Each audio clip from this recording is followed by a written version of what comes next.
everybody, welcome back to the Resistance broadcast. I'm John. Thanks for joining us on this Monday. August has arrived. Summer is flying by. But the good news is, for people who, I guess, don't like summer leaving, is that we're getting closer to new Star Wars shows. We're 4 months away from the Book of Boba Fett. And then before you know it, go back and listen to our episode from Thursday. 2022 is going to be an absolute beast of a year, which includes the Obi-Wan Kenobi series. And we're going to talk a little bit about what we may be getting in that show based on current rumors. And doing that with me, as always, is James Baney and Lacey Gilleran.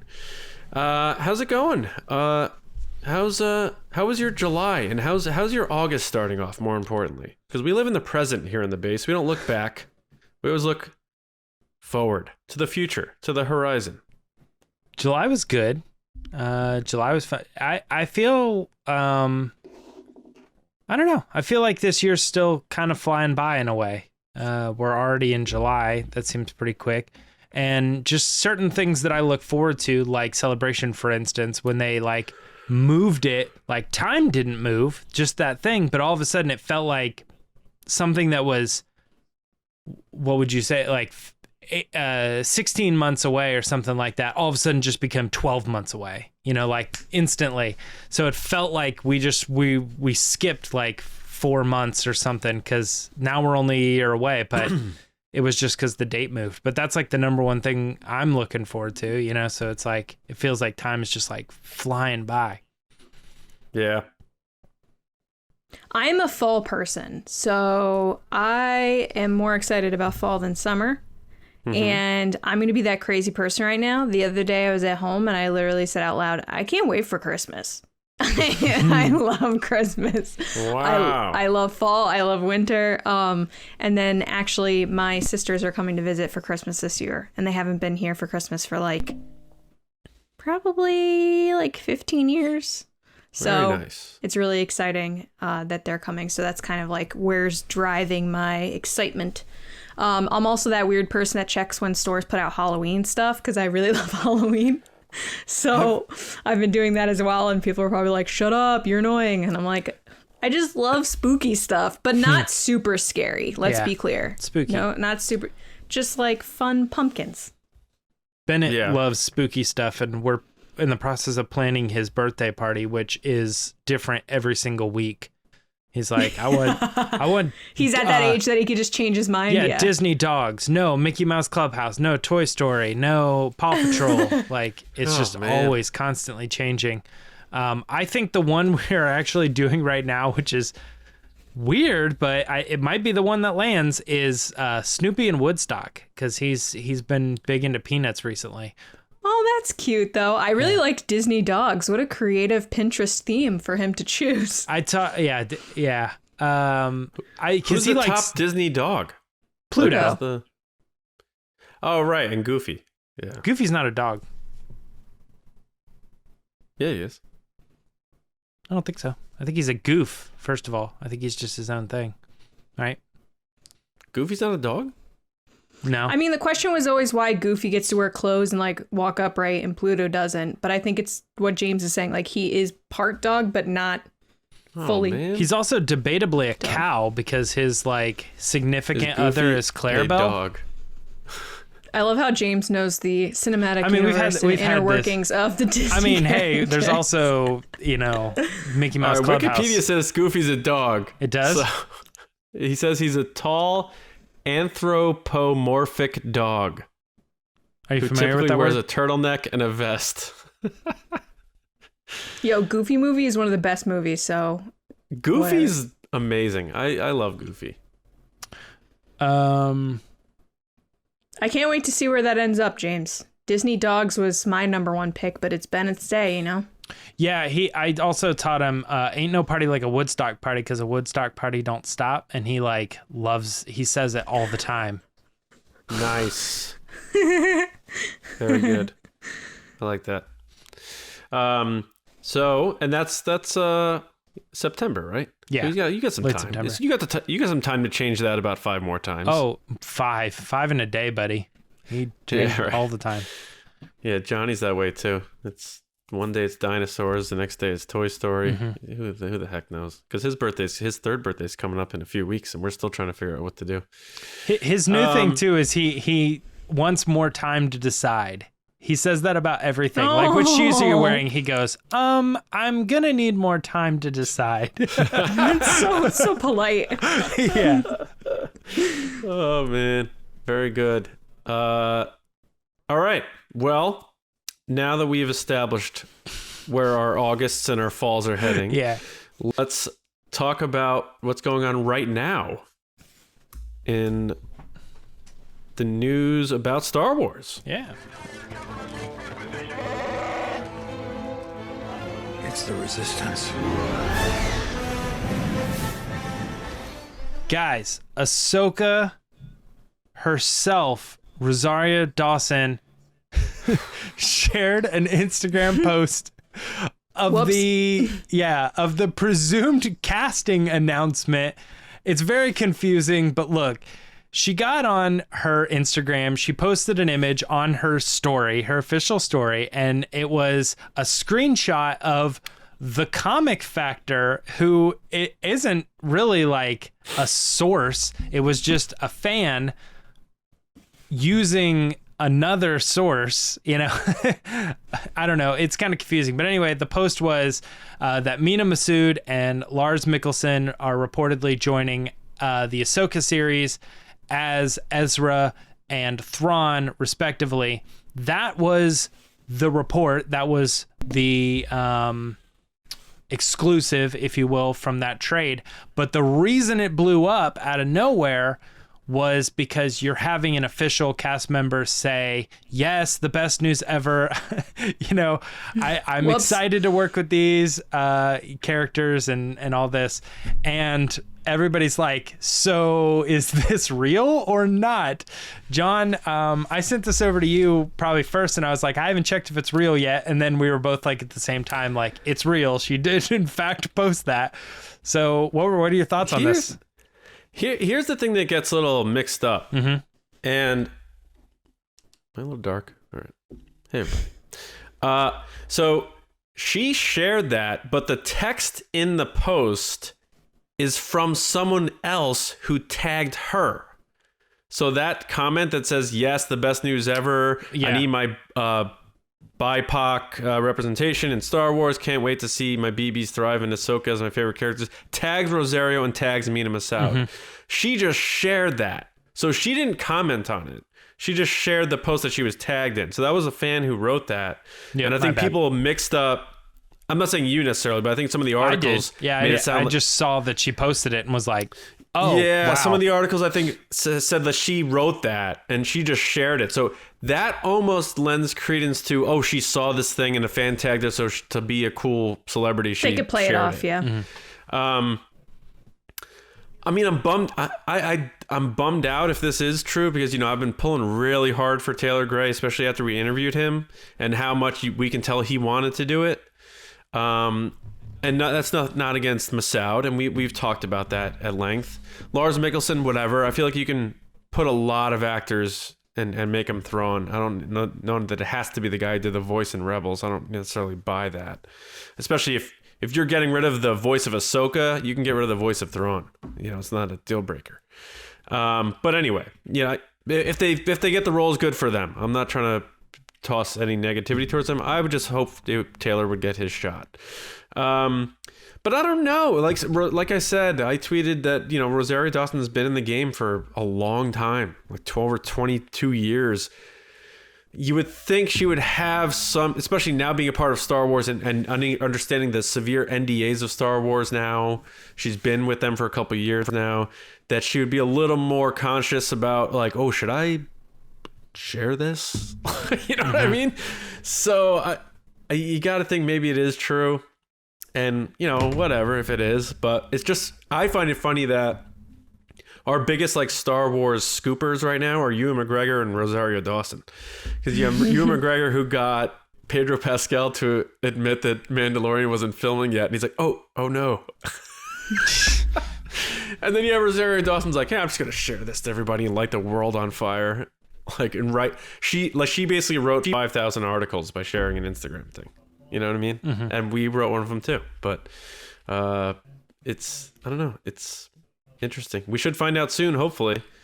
You know, you don't have to keep this stuff a secret forever. This Ahsoka series has to go into production at some point, especially if they, you know, want to get it somewhat tied into what's been going on in the canon stories. So hopefully we find out, and maybe this type of thing pushes it. Who knows? I think it'd be hilarious, though, if we find out that neither one of them are the actors, because a lot of sources have been saying, we have an insider who's telling us this, and it's like that real brave source who waits till 40 people report it, and then they're like, I am also hearing this. It's like, no, you're not. Yeah. Chris Farley outside of the school bus about Miss Vaughn. No, I didn't. No, I didn't. So you know what I mean? Yeah. So Lacey, we put up that the poll about this too. About do you know, that was a good idea, James. Yeah, it was a good idea on your part to do that. Yeah, cool. Thanks. Do we? Cool. Thanks. Yeah. Do you think that Rosario Dawson posting this is confirmation for you? And then it was like there are a couple different answers. Yes, it is. Maybe, but it seems strange. No, not until it's official. Kind of where do you end up on that? What do you think about her posting this? I'm the no until it's official. And the reasoning is because what John was saying about NDAs and stuff, like, this isn't Rosario's first project that she's worked on. I took this as she saw this as someone wanting it to happen, and her knowing the importance of fan casting with her own role herself, that she took this as, you know what, that would be awesome if these people got cast. You know what, I would like to see diversity in Star Wars. That's how I took it. I didn't necessarily take it as her being like, yes, this is the truth. Because of where she got her role from, which was, you know, a Boss Logic photo art of her as Ahsoka. I could see her totally wanting to be a part of the Star Wars community and Star Wars universe online, where she's like, I'm hearing fan castings. It worked for me. I love it. I'm totally on board if this is what you guys want. And that's how I took this. Now, I understand why people took it the other way of saying, oh, yes, this is definite. It was a mistake on her part, because it is a crazy thing to share. But at the same time, I think with the way that she was so secretive about her role before they announced it, and the way that she doesn't want to be on anybody's bad side, especially Disney and Lucasfilm, I took this as if someone called her agent about it, she'd be like, oh, I was just saying that, like, I love that fan casting. And that she wasn't saying anything. And that's how I took it. Because I really want Taylor Gray to be Ezra. So that's what it boils down to. But I think Rosario Dawson is great. And I think she's super passionate about Star Wars and being Ahsoka. And she knows how her character is important to a lot of fans as a fan favorite, especially over the past few years, that she doesn't take this lightly. So I don't think that this was kind of just like her posting something being like, oh, this is what mistake. Oops, my bad. I think it was literally her just being supportive of fans and what fans want. So not realizing the implication of sharing something like this. Yeah, you actually saying that. So when I originally did this, I put my vote was maybe seems strange, because I'm like, I don't know, it's hard to read.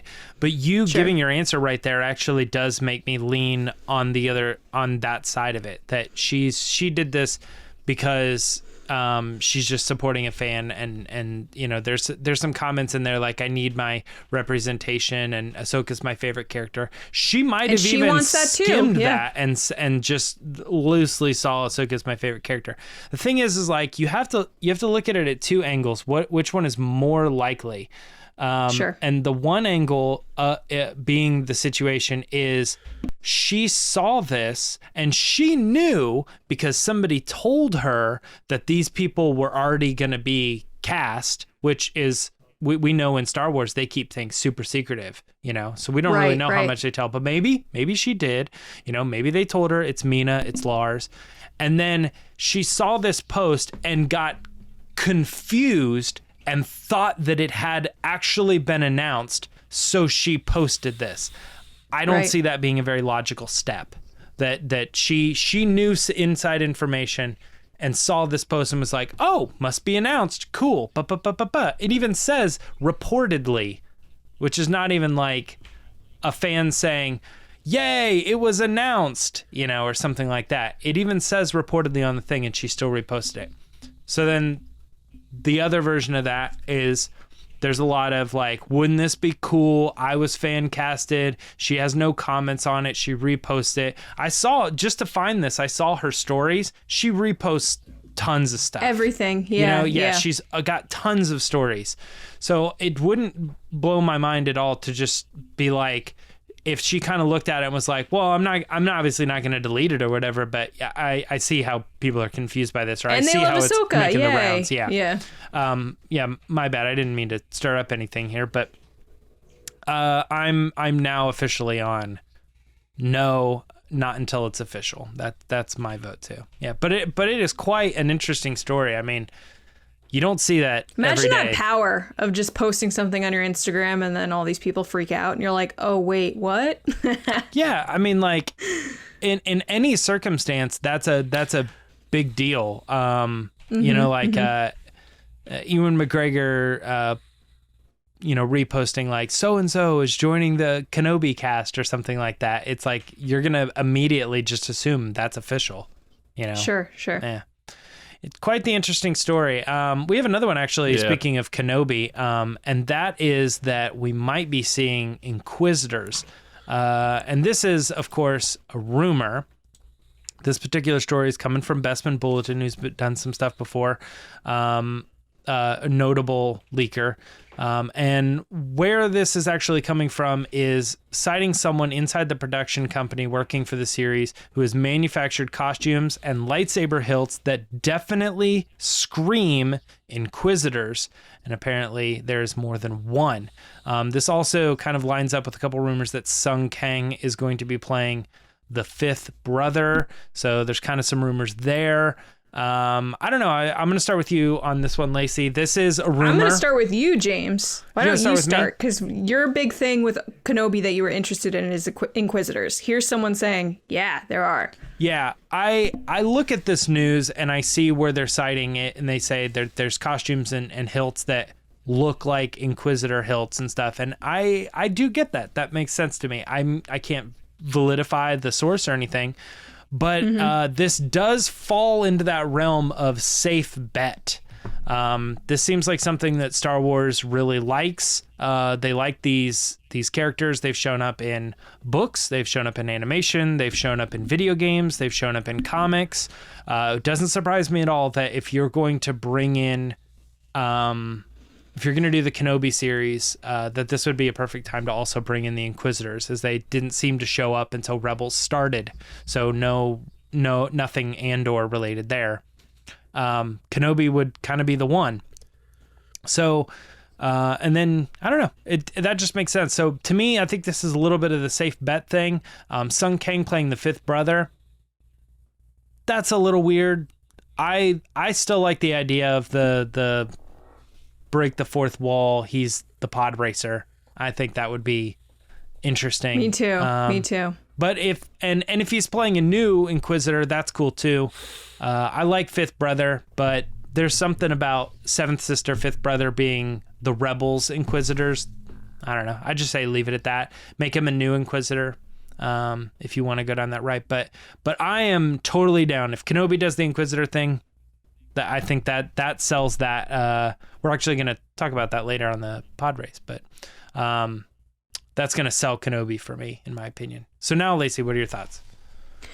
I am totally on board with you that I think Inquisitors would be totally awesome in Kenobi, and I think it adds another dimension of bad guy to that story outside of just Darth Vader and obviously the Empire. But I agree with you. I don't know about the fifth brother. I don't know if that would be worth telling that story, but I do like the idea of it being someone we haven't met yet. I feel like immediately with everything, and I always jump to Rey as a good example, Rey's mom, like everyone's Rey's mom. That's the immediate thing we do as Star Wars fans, is we jump to that character that makes the most sense, or like that would fit, which is smart. I get it, and it's fun to speculate. I just would love to see someone new, and I'm with you, James. I really want that Fast and the Furious kind of like little like nod wink that he's racing something, because I love Han in the Fast and the Furious, and his character in that movie franchise is why I was so pumped that he joined Star Wars. On top of now that last week we heard from him of how excited he was and how much it meant to him. But yeah, I think this makes sense. You know, Ingram Moses was seen with a lightsaber on her Instagram story. We're back to Instagram stories. It's like the news source, apparently, is Instagram. Yeah, seriously. So I think it makes sense that they would be Inquisitors or that they're, you know, bad guys. That would be cool. I always want more bad guys. So I'm on board with if he is an Inquisitor, but I wish he was just racing cars. John, nobody expects the Star Wars Inquisition. What do you think? I don't think he's gonna be an Inquisitor, but I would be shocked and maybe disappointed if there were not Inquisitors in this show based on the more information we find out. Look at the timeline when this takes place. Look at the fact that Darth Vader is confirmed to be in this show. Like, why, if he's trying to hunt down Kenobi, if that's part of this angle here, or other Jedi during this time, why wouldn't we see Inquisitors? And it's just another easy opportunity to get Ewan McGregor beating ass with a lightsaber when it's there, and you don't have to overdo it with him versus Vader, you know? And you could save the him versus Vader for the 6th episode, and we could still get him doing, like we don't need to see Ewan McGregor like chopping trees down with the lightsaber. We want to see him fighting people. And who do you do that with? Inquisitors during this time. So it makes absolutely perfect sense for a lot of reasons. One being, obviously, like I said, seeing Ewan McGregor just having some cool action scenes, because I feel like a lot of people are leaning way too heavily on the whole mopey Obi-Wan thing. You're going to be very surprised. You're going to get some of that in this show, but they're not going to try to repeat the sins of seeing sad Luke. Like, and I'm not saying they're just going to make it all swashbuckling hero Obi-Wan, because, you know, there are some things he's dealing with and there's conflict on, you know, what to do with Luke, and I get it's going to be a layered show, but you're going to see Obi-Wan being Obi-Wan Kenobi in his prime, like still being Obi-Wan Kenobi and a wiser version of that Obi-Wan Kenobi. Mm-hmm. So if Inquisitors have to be the folly to that, like a jobber in wrestling, and take the fault so Obi-Wan can do some damage, I'm all about that, and it all makes sense. It's not, you're not forcing anything in, and I'm just guessing on Sung Kang not playing one just because I don't know, just a hunch. But I also don't think it'll be a racer, because I think that might be a little too on the nose. Though I do appreciate that. Yeah, but. Yeah, I mean, like I said, I'd be shocked if they weren't in. So this, this leak, it may be legit for sure. I'm not trying to take anything away from anybody, but it seems, like you said, James, one of those safe bet type of things. I have a feeling what I'm about to say is when we finally see Kenobi, it will be a wasted opportunity. But that being said, most of the time that we see the Inquisitors, they're involved with characters who don't really know them. So, like, take, for instance, Kanan. Take, for instance, Ezra, Ahsoka. Yeah. These are maybe Ahsoka, but these are generally characters who didn't really have any interaction with these people when they were Jedi.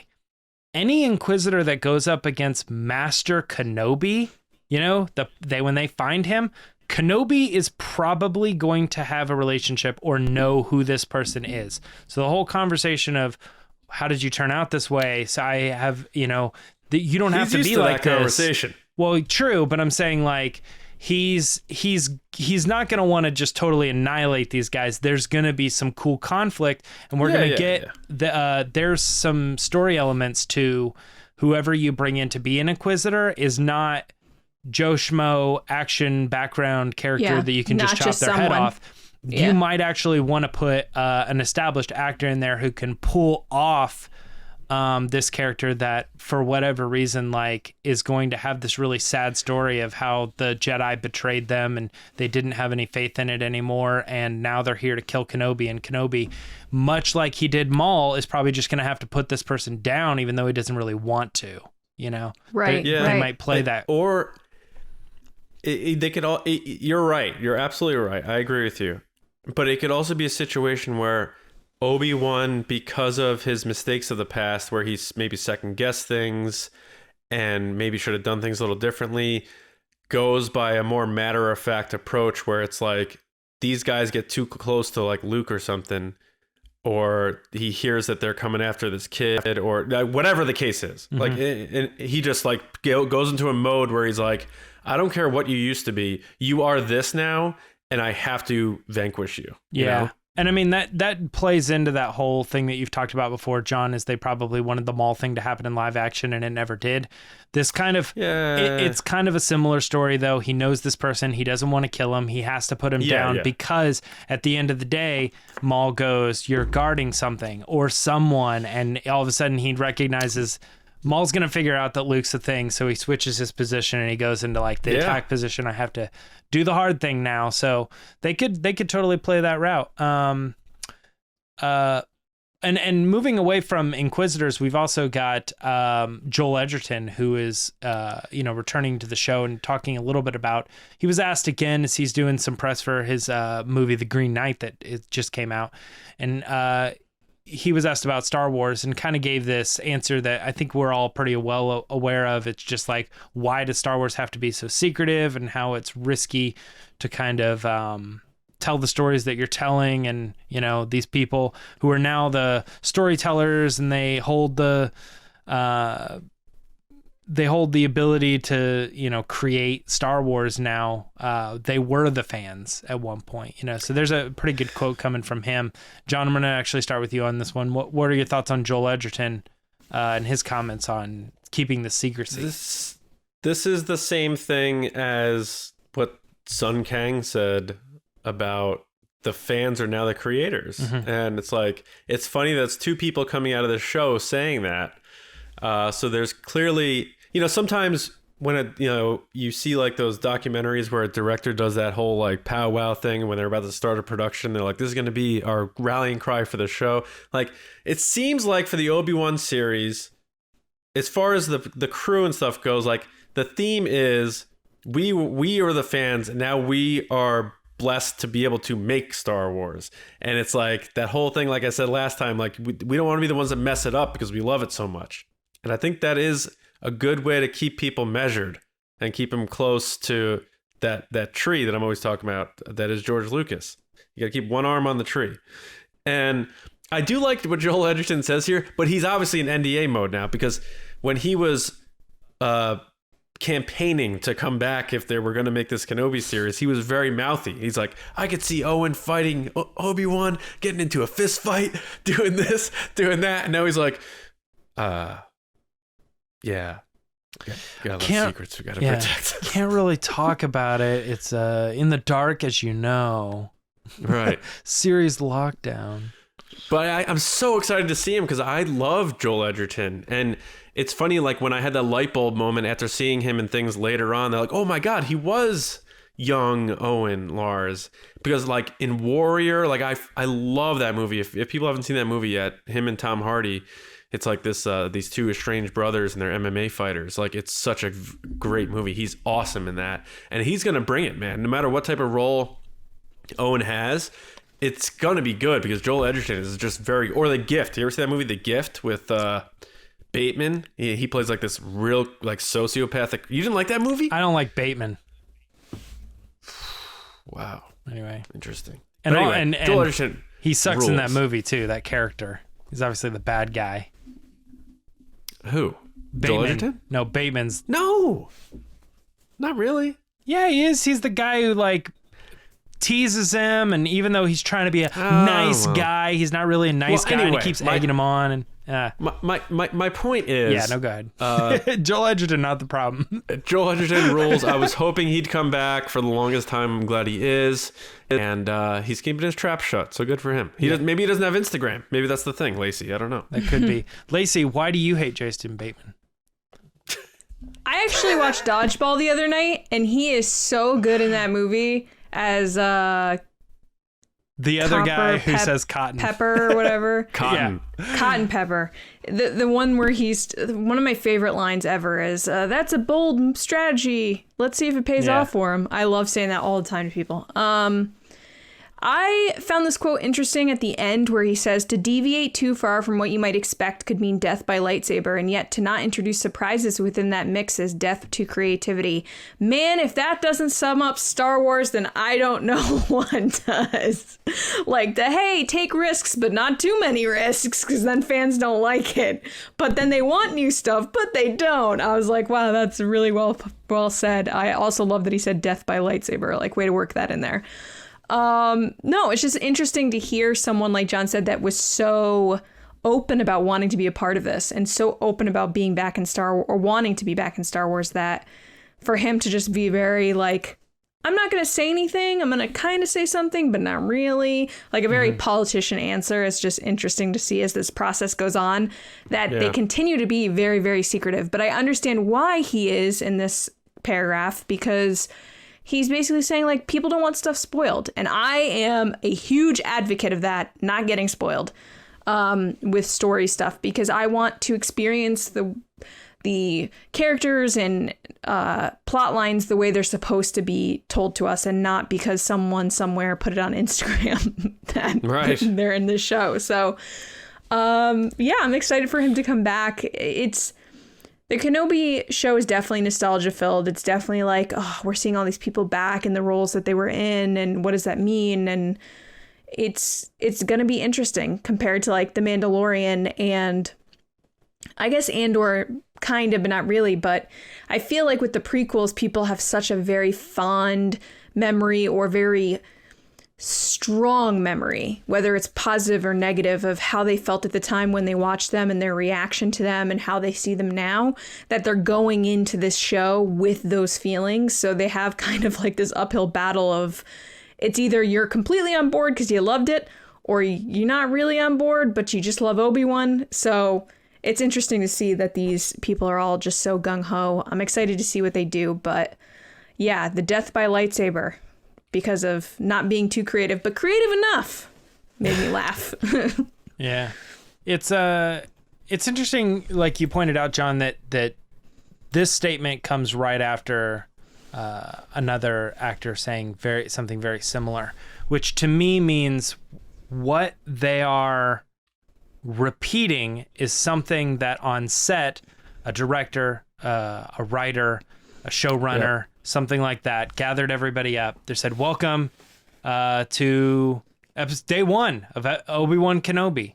And everybody, cheered or whatever. And the speech from there was, we're lucky to have, Hayden here and Ewan here. And it's crazy because every one of us are fans of Star Wars. This is a real thing. We're really doing this. I'm sure that was the speech. And it was moving. And everybody was affected by it. Everybody that was on the set who's working on this project was affected by it. And then they're asked about press and they can't say anything. So they repeat that same sentiment that is absolutely true. We're all fans here. It's crazy that we get to work with these people who brought legendary stories alive. The characters are back again. It's great. It's just, and somebody said that on stage, and maybe it's Deborah Chow, or maybe it's someone just who was involved in rounding everybody up and getting them prepped for the day, prepped for the shoot, prepped for the series. It's we see the examples of it working, like the Halloween movie that Danny McBride made. Like, critics loved it, fans loved it. He was a massive Halloween fan, and he got it, and it worked. The Cobra Kai, that guy's a massive Karate Kid fan. I mean, who would have thought we'd see Ralph Macchio and what's his name? William Zabka fighting in 2020 on this hit show and killing it. And he was a fan who's making that. All right, we haven't seen it yet, but Jason Reitman, the son of Ivan Reitman, doing Ghostbusters, right? That's more of a nepotism thing, fine. But he was a fan. He was in Ghostbusters 2 as a kid. So was his sister. And people are like having some buzz about it. And he got the old original Ecto 1, and he understands it. It's in his blood. And it's like, that's Star Wars now, too. And some fans are like, oh, we don't want fans making it because then it's just fan fiction and stuff. It's like, no. This stuff does work, because sometimes the original creators, and no offense to George Lucas, but you almost like lose sight of why you made something. And it's like when you say a word and you say it like 50 times and you're like, is that even a word anymore? You ever do that where you're like, is that a word?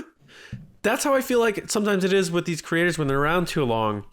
Or like a musician who's been around forever, and you're like, Aerosmith is like, I forgot how to write a song. Let's just have someone else write our songs for us. And someone else writes an Aerosmith type of song. And it's just like this, like it can be good. And I think that's why the aesthetic of Star Wars looks really good these days. Like when The Force Awakens came out, everything like he got into movies making because of Star Wars. Yeah. Like when we saw Chewbacca back, we're like, that's Chewbacca. Like I was joking the other day about my headcanon on our Q&A on Patreon about how like I feel like the episode 3 Chewbacca is not Chewbacca. And like you look at when we first saw Han and Chewie walk on in that trailer, like there's Chewie. They got it. Like, you know, and it's those little things like that keep you in the galaxy, because you're not like, oh, wait a minute, that I am watching a movie because that doesn't look like that. The fans know.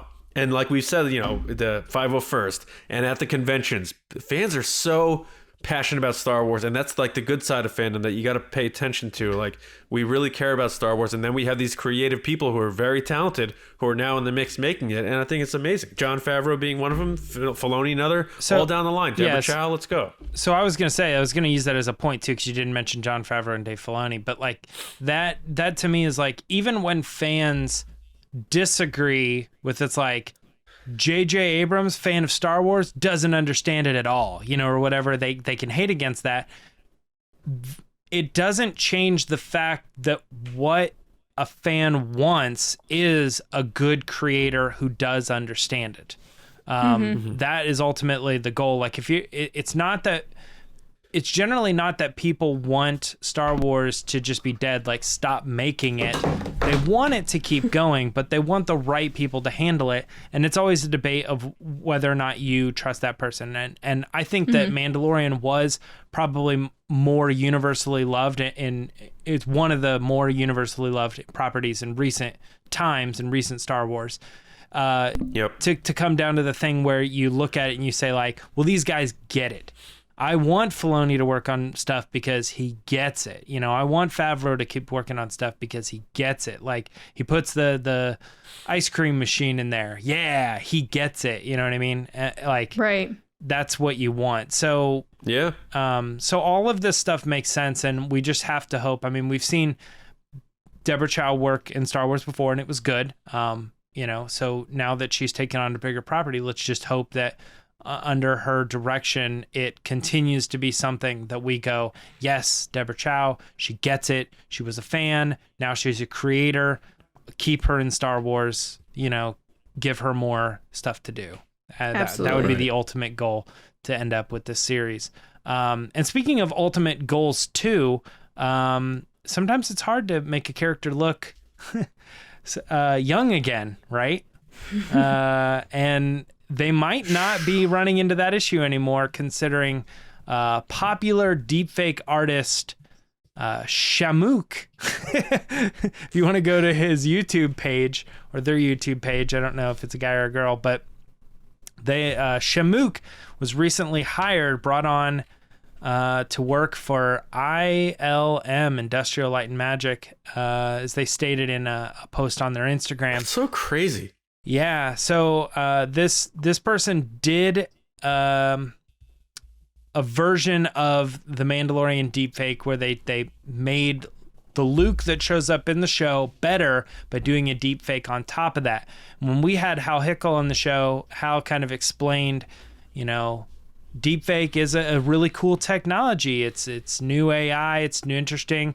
Generally, in his opinion, when it comes to the deepfake stuff, these guys are kind of working off the already existent character that we've created. But after I posted this news and posted that clip, Hal responded to us. He responded to me online, and even said, well, here's the thing. I was talking mainly about the recent past there and the phenomenon of deepfakes being run on top of our finished work, etc. However, in terms of the future, AI is going to play a large role in many aspects of visual effects, you know? Right. Yeah. So he, beyond just the facial stuff, he talks about, he continued on there about like green screen and other aspects of AI. Obviously, this guy knows what he's doing, and they brought him on to be like, hey, maybe instead of putting your work on top of what we've done, let's work together. Let's maybe make an outline. Let's see if we can deepfake or have a couple different options here, see what works the best. And he got himself a job. It's like Rosario Dawson being fan casted. This guy, as a fan, did some work and got a job, and now he's working in Star Wars. So it's kind of a cool story. Lacey, I'm going to start with you on this one. What are your thoughts on Shamook being brought on to work in ILM? Well, I don't want to throw you off, but I actually want to hear your thoughts first, because I know you were really into the Corridor Crew. Is that what the name of them? And you had brought that up with Hal when he was here. So I want to know first what your thoughts are, because you're the one that was kind of just like, they can do crazy stuff now. So the fact that they're bringing someone in from that side of things, especially YouTube, you must have been like, I saw this before it was a thing, you know? Yeah. To me, it's interesting because my statements, my thoughts on it, that I was like, I put out a thing and I was like, well, more thoughts on Monday's episode, you know? My original take on this was going to be, I think this person is being brought on as a consultant to maybe take a look at this, maybe given some extra assets, they could come up with some cool stuff, but this isn't the future. And I felt that ILM had been working towards using a lot of different technologies to bring Leia to life, not because she died, but you know, a young Leia, bringing back Tarkin, you know, now Luke, and there's a lot of technology that they were doing that was not deepfake, this free open source software that anybody can download. You know, it just seemed like ILM was above that.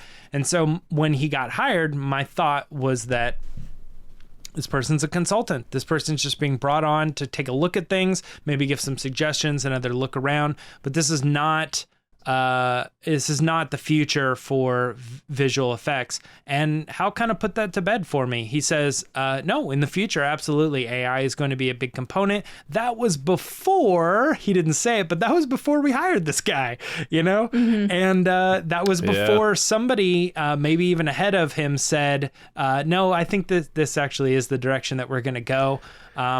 So maybe that is the case. And I'm looking for it now, but the actual title of the job Senior that he got. Facial Compositor, right? Say it again. I think it's Senior Facial Compositor. I thought there was 4 words. I'll find it here in a second, but Something like that, though. yeah, the point that I was going to make was he's got senior in the title. You know, it wasn't consultant. It wasn't hired guy to look over stuff and give his opinion. You don't have to worry about keywords anymore. Let's put it that way. Exactly. He got a senior position, and that's a big deal. So it really did make me feel like this is probably the direction that they're going to, or at least one of the directions. It's good to have 2 choices. He's being brought in to be part of the mainline process of de-aging and creating character creation in the future. It's neat. It's cool. It's crazy, and it's like the advent of how the internet brings people a lot closer to things that were way beyond their reach before we had that ability. And this is like someone being really good at drumming and rock band, being like, and like the Rolling Stones being like, do you want to be in our band? Like, it's ILM, dude. Yeah. Like, the kings of all time of special effects are like, oh, that YouTuber? Yeah, we're going to give him a senior position at our company. Yeah, it's like doing vocal covers and then the band sees it and you get brought in as the lead singer. Yeah, it's insane. It's absolutely insane, but good for this guy. Because honestly, you know, no offense to Hal, because he said like, well, it depends on your point of view, which one you like better. The deepfake stuff did look better. And I know I'm not talking about the ones where they were done over Hal's work. I understand that. He's absolutely right, of course. But the ones where the guys did their own Who are the other guys who did it? Quarter Crew. I think, yeah, I thought that was better than what we got. No in way. Mandalorian. Absolutely Yes. not. I loved Yes. it. I love Quarter Crew. But I went back and rewatched the video and looking at it, I'm just like, it's not better. It looks a Mandalorian's little is better. off. It looks a little It doesn't off. look like so Luke does to me. the real one. You know. And no, I guess I agree with that. I'm on the side of I like what they did, and I had no problem with it. I think. Oh, me too. Yeah, just saying. No, I'm not saying you did. I'm saying I think the reaction of Mandalorian that I saw that morning at 3 a.m. was everyone being like, it was cool that Luke's back, but it looked terrible. Or, I didn't like how it looked. And I can't help but be like, guys, think of where we were 5 years ago with special effects, like to now. And I think sometimes people take those things for granted a little bit, and they're like, oh, this isn't exactly Mark Hamill. Like, what did you expect? Right. But I think it looked really good. As always, we always talk about this on the show with special effects, is like the eyes are a little off, and I think that's usually what tips you off, because eyes are like the hardest thing to animate. Mm-hmm. Yeah, they're the hardest thing to animate. So, but I agree with James. I think looking side by side with these things, I think theirs looked more real than his did. His looked like a deep fake. Now, he did an awesome job putting Harrison Ford over Alden. He's done a ton of different ones that you're like, wow, that looks insane. But I think, like John said, the thing for me, which was the coolest, is that this is someone that clearly had a passion for this, that clearly loved doing it, that had, like Star Wars, obviously, and they took notice. And that means that they're always watching. Ooh, like they always see what fans are doing and what fans are talking about. And the fact that they're willing to say, you know what? It isn't 100% where we want it to be. And his isn't 100%. But if we work together, we can get 100%. It's just really, really cool, because I can't even imagine what they're going to come up with together if his was great in certain ways and theirs was great in certain ways. Now, if you put it together, it's going to be awesome. It's going to be epic. Yeah, absolutely. There's definitely some weird things here. Like, for instance, like I've seen a deep fake of Leia, you know, in Rogue One, and deep fake of Tarkin. And in some cases I look at those and I go, it looks like, I can tell that they're deep faking it. But there's an argument to be said that, yeah, maybe it does look a little bit more Leia. Maybe it does look a little bit more Tarkin. Right. The Luke thing, though, did not. To me, when I saw the deepfake, even the actual deepfake on top of the work, I was still with Hal on that when he was making that point, that I go, it's different. It's not better. I see mistakes there, just the same as I see. Yeah, it's like another option. Yeah. The one that I really don't like, and this is weird because I think it's actually the one that I feel like is the most, I don't want to say most believable, but I kind of get it, and I know why they would do this, is the Harrison Ford Alden one. I look at that and I go, I didn't like that. I was like, you know what? I thought it was cool. It's cool, but I don't want that. You know what? If I lived in a world where Solo didn't exist and you just told me this, then yeah, maybe I'd buy into it. But like having got the performance that we got out of Alden, and then looking now that they took that performance and now they're putting something over it. I don't know. Something about it just kind of feels weird. And I'd almost rather them just recast, you know? Right. When fans are like, this is what they should have done. Like, in the movie? Get out of here. I understand like one scene if you're going to do that for a Tarkin. But you're talking about the lead in a movie, you're going to deepfake? Like, get the hell out of here. Like, what? That's where it gets too, like, of course, everyone's always got to take it one step too far. That's the thing. I wouldn't say it's better. I would say it's cool, and I get why you did it. Like when they did Robert Downey Jr. and Tom Holland as Marty McFly and, what's his name? Christopher Lloyd. So it's like, yeah, it's cool. Does it look right? No, but it's cool. Yeah, but I think I'm on your side, guys. when you see the people that are like, this is clearly better. Is it though? Yeah. It is weird though. As we get into the age of this being possible, we start to run into that like not really Blade Runner, but more like Ready Player One. Blade Runner did have its moments, yeah.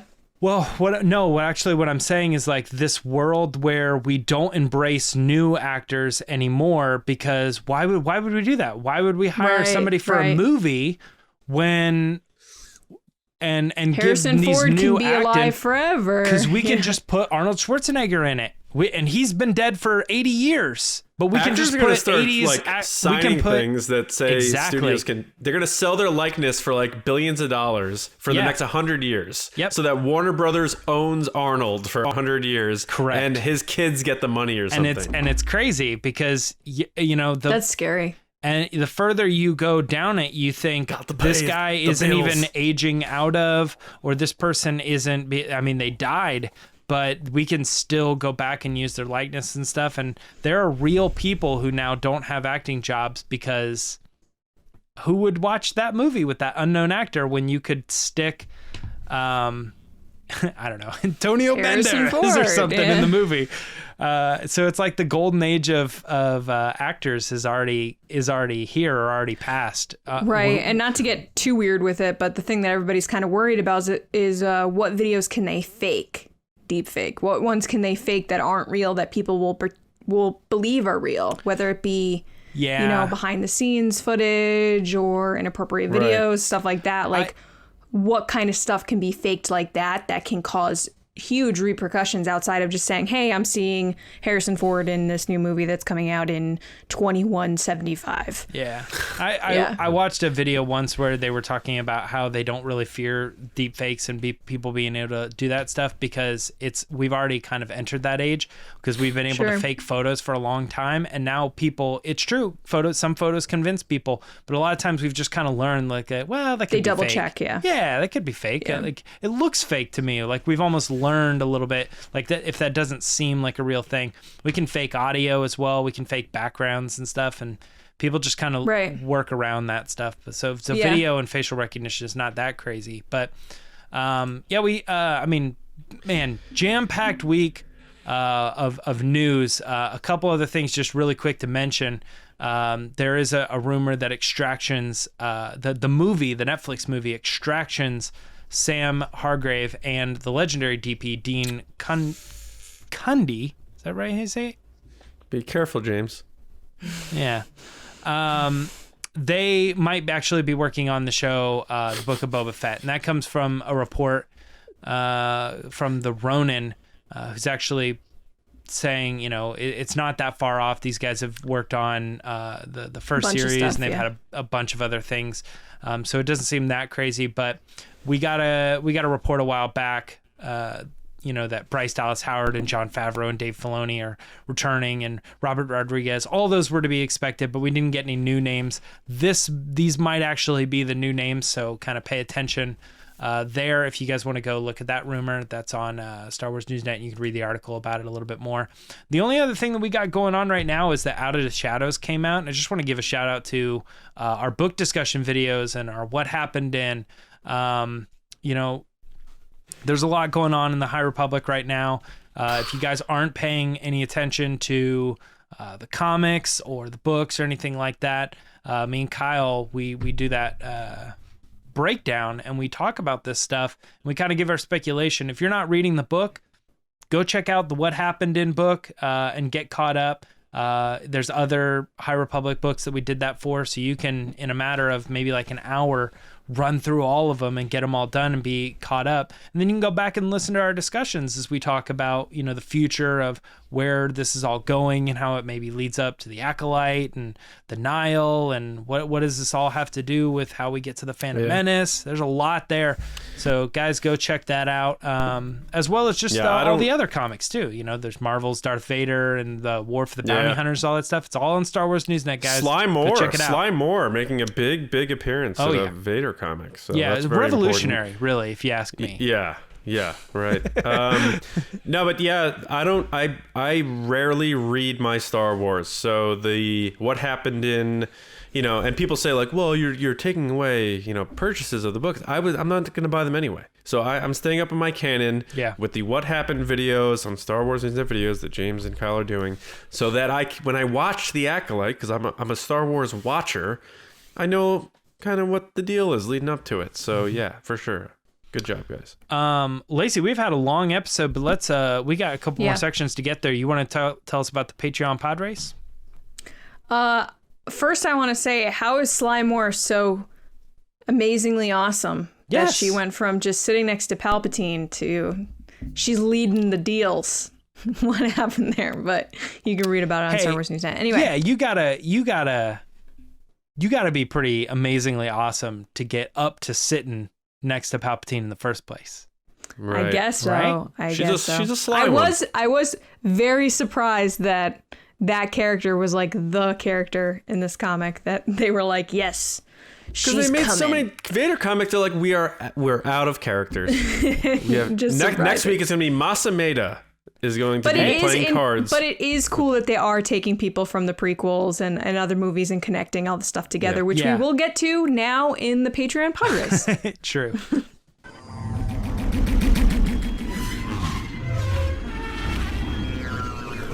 So guys, it's time for the Patreon pod race. There's a lot of different ways you can support us. You can support us here on YouTube by following, subscribing, which is the same thing because it's double important.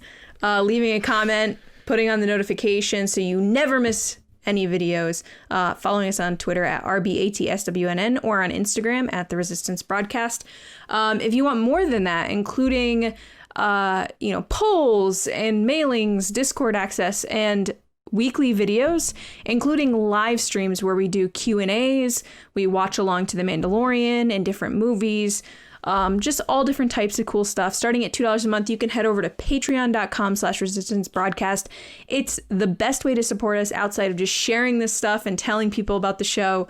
It supports what we're doing and what our plans are for this year, next year, and beyond, and just shows us like, hey, we like what you're doing. Here's some support. So this is the part of the show that we let our generals and spice runners be in the show by answering a question. So before I get to that, I want to say thank you to our generals. So thank you to Carmelo, Andrew Staley, Jeremy Myers, John Reese, Jetta Rosewater, Paul Olson, Jake Houchins, Oliver Lewis, Frank Grande, Haas, Joe Ritchie, Darth Hurricane, John Chorlton, Nick Kratz, Christian Morales, and Val Trichkoff. Thank you guys so much as our generals, and Thank to our you. spice runners. Thank you, David Provis, Neil Shaw, Double C Chris, Kendall Gelnar, Ryan Wara, Dave Hornack, and Micah Harrison. Thank you guys so much for all your Thank support. you. This week we have Mike, aka Darth Hurricane, making baby. his debut in the pod race. And his question was, what is one thing from Obi-Wan Kenobi series that if it happened, the series would be a win for you on just that alone? Oh, Darth Hurricane, take it away. Hey TRB, it's Mike, aka Darth Hurricane here. I think for me to make the Obi-Wan series a win, it's all about connections to other properties within Star Wars.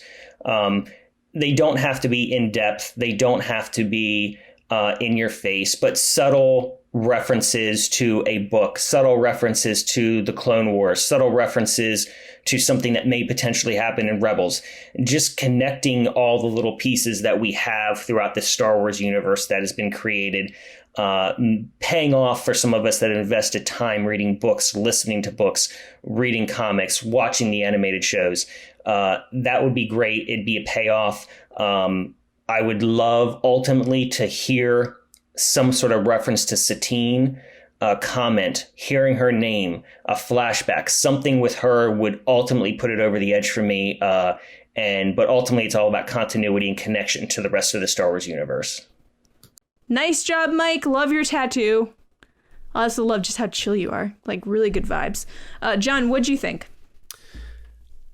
a veteran presence for a first Patreon pod race. Well, yeah, good job.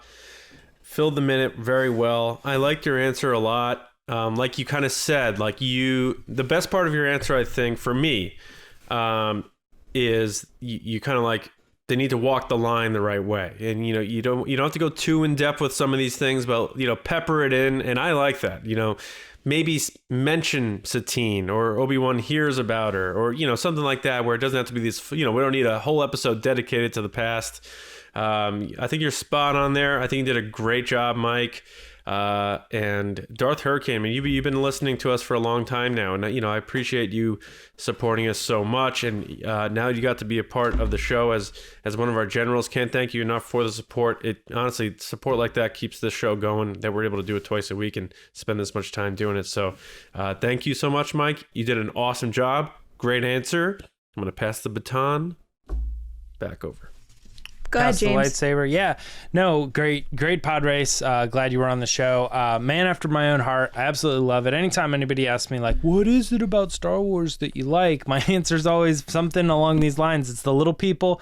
It's the references. It's the times where they say a throwaway line that has to do with a character that was in a book or a reference or something, and then you go on Reddit and people are like, check out this connection, and they put like two things side by side, and I'd eat that stuff up. And so I'm totally with you on that. That is the kind of thing that's going to really win me over on Kenobi as well. I don't think they're going to do the Satine thing. We can have another talk about that somewhere in the chats, but I don't know. Hopefully, we'll see. We'll see what they do. Thanks, man. Thanks for being a part of the show, doing the pod race thing. It was awesome. Yeah, the Satine thing is actually the little note that I kind of thought of when Mike was talking about it, because there's so many people that want it to happen. A reference, a flashback, something to bring up Satine just so that there is that connectivity. But I'm with you, James, and I think John said this too. Like, I don't think they're going to bring her up, but if she does, I'm going to be pumped for everybody that's pumped. I'm going to be so excited for you guys if it happens. Actually, your answer, Mike, made me think of James, because James was a big person that said he wanted Kaz from Resistance at the end of The Rise of Skywalker, and 2 seconds of seeing him on screen would have connected that show to The Rise of Skywalker directly, and like given that little shout out and other stuff from the books leading up to The Rise of Skywalker. Like, it just is that hashtag missed opportunity that you could have had if you threw those characters in there. Even if it makes the show I don't get it, relevant. you don't get it. Yeah, it just someone somewhere will be like, haha. And I think Marvel does that really well. Not to throw Marvel back in our episodes, but yeah, thank you so much. Again, I loved your tattoo. You have to tell us in the comments what it is, because it looked very cool. But thanks for being a part of the Resistance. And now we're going to head back to John. All right. And I wonder if Michael has any broccoli in his tattoo. And our admirals and generals will know that based on our monthly Zoom calls that we do, where we talk about, actually, we always talk about food on those. So I'm hungry right now, enough. to be honest. And Mr. Darth Hurricane was quite the proponent of broccoli. All right, so that kind of takes us towards the end of the show here. So we can pretty much close this thing out. Yeah. Thank you to everybody for listening and watching, being a part of TRB. Like Lacey said, all that stuff. Subscribe, share it, all the good stuff. Patreon, absolutely. And then, as James said before, StarWarsNews.com. Not just for the reviews, also all of your Star Wars news. All the stories you got today from us came from our site, StarWarsNews.com. We get it all. Sometimes we have scoops, but we kind of get it all in one place for you and write it up nicely. So every morning when you eat your Cheerios or whatever you eat, you can get up to date on all of your Star Wars news, StarWarsNewsNet.com. You can find me on Twitter at Johnny Hoey, writing and editing at StarWarsNewsNet.com, and my other movie podcast, Just Like the Movies, with my buddy Mike. Every other Tuesday, we talk about an old movie. We recently did The Rock. Next up is Tombstone, Huckleberries. So James, where can people hang with you? Twitter and Instagram at Myra Trunks, as well as the book discussions that we talked about earlier, and Bad Batch reaction show every Friday. So there you go. We're actually closing in on the end of the series. Home stretch. Yeah. Not series. How many more? Season. Yeah, at this point, 2 more episodes, I think. Whew, Lord. I have a couple to catch up on, but very good. All right, Lacey. People can find me on Twitter and Instagram at Lacey Gilleran, and eventually in September doing all the Vision stuff. Oh yeah, whatever that looks like. So there's that. In between sessions of buying Halloween decorations, right? That stuff comes in mid-August, so I'll be done by then. Oh my god. Spooky. We're getting into Christmas once you get towards the end of September. Once you see, we have to make bets on what store is going to turn into a Spirit Halloween show. Oh, but there's Hallmark movies that come out in the fall. There you go. Fall Fest. All right. All right, so we will be back with you all on Thursday, where we're gonna shift gears a little bit and have a little bit of fun and just do some bold predicting of things that probably won't happen, but would be cool if it happened in the Book of Boba Fett. So enjoy your weeks, and we'll see you Thursday morning right here on TRB. See you around, kids.